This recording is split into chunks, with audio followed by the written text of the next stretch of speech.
You might not expect it, but in this small part of a massive aircraft carrier, often called a city at sea, this is where the magic happens. And no, I'm not talking about David Copperfield's latest trick. I mean the fascinating world inside the hull, where thousands of crew members live, work, and navigate through a maze of passageways, engine rooms, and secret spaces. Like a giant, high-tech game of hide-and-seek.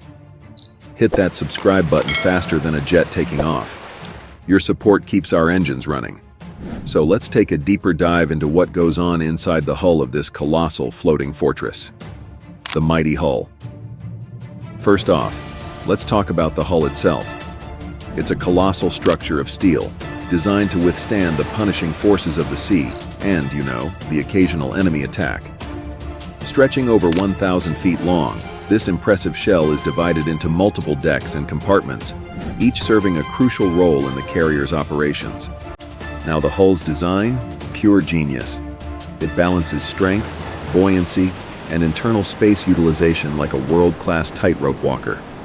Constructed from high-strength steel plates welded together to form a watertight envelope. It's built to handle the worst of Mother Nature and some serious whoopsie-daisy moments in battle. Imagine this. Some areas require extra protection, especially those near the waterline or surrounding vital systems. So they're reinforced like they're preparing for a heavyweight boxing match. This sturdy construction allows the carrier to displace over 100,000 tons of water while maintaining structural integrity in the harshest conditions. Talk about a heavyweight champ. Down in the engine room now, let's head down to the engine room, where the real horsepower comes into play. Here, nestled in the lower levels of the hull, we find the propulsion systems that keep this floating city moving. Modern carriers like the USS Gerald R. Ford use nuclear reactors to generate immense power. That's right, folks, nuclear power. The same stuff that makes superheroes and villains in comic books. These reactors, shielded by thick walls of steel and concrete, are marvels of engineering. They provide the ship with nearly unlimited range and endurance. It's like having a battery that never runs out, unless you forget to plug it in, of course. Typically, a nuclear power plant on a carrier consists of 2 reactors housed in separate compartments. They use enriched uranium as fuel and operate on the principle of nuclear fission, basically splitting atoms faster than you can say, "What's for dinner?" This heat is then used to produce steam that drives a series of turbines connected to generators. The power output? A staggering 100 megawatts of electricity. That's enough to power a small city. Who needs a grid when you have nuclear power? And the best part? Unlike conventional ships that need to refuel frequently, a nuclear-powered carrier can operate for over 20 years without stopping for gas. That's right, no pit stops.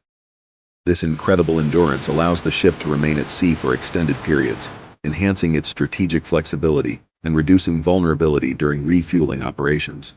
I mean, who wants to play hide-and-seek with enemy submarines while waiting for a gas station to open? Propelling into action. As we move away from the reactors, we encounter the sophisticated propulsion system that harnesses all that nuclear energy to propel the massive carrier through the water.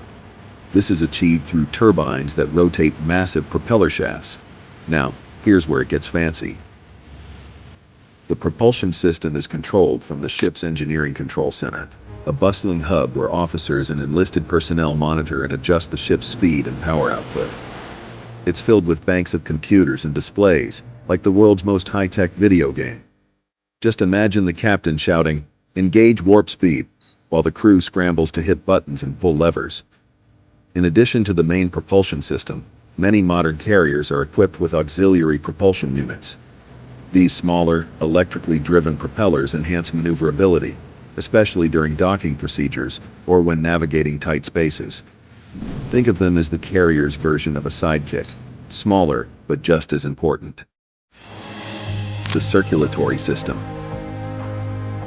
Now, moving up from the engineering spaces, we encounter the ship's circulatory system, an intricate maze of pipes, cables, and ductwork that carries power, water, air, and data throughout the ship.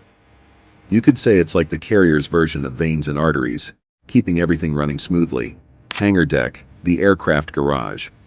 One of the most awe-inspiring spaces within the hull is the hangar deck, This cavernous area, spanning most of the ship's length, serves as a garage and maintenance facility for the carrier's air wing.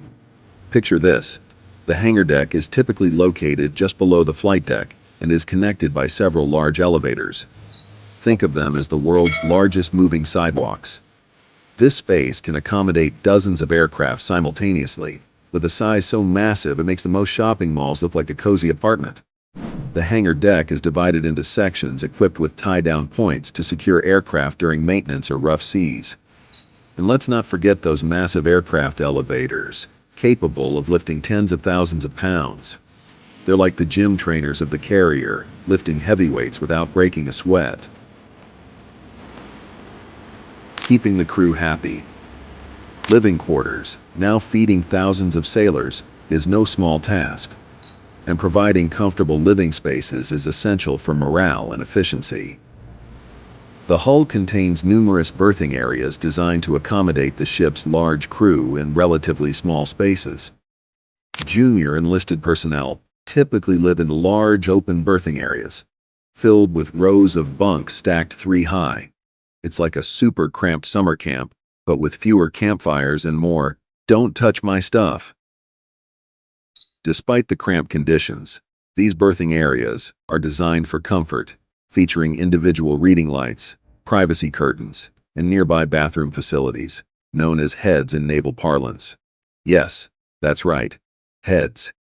It sounds like something out of a bad sitcom, but it's all part of the charm. As we move up the ranks, living conditions become a bit more private. Senior enlisted personnel and junior officers might share smaller rooms with just a few occupants, while senior officers have private or semi-private staterooms. These more comfortable quarters often include desks for work and small sitting areas. Throughout the living areas, you'll find common spaces where sailors can relax during their off hours. These include lounges equipped with televisions and comfy seating, small libraries stocked with books and magazines, and even ice cream parlors. Yes, you heard that right. Ice cream on a carrier. Talk about a sweet deal. Combat Information Center, CIC. Now let's dive deep into the heart of the action. The Combat Information Center, CIC. Protected by layers of armor and redundant systems, the CIC is the nerve center of the carrier, where information from radars, sensors, and communication systems is collected, analyzed, and used to make critical decisions. Imagine a high-tech war room filled with banks of computer screens, plotting tables, and all the gadgets you'd expect in a sci-fi movie.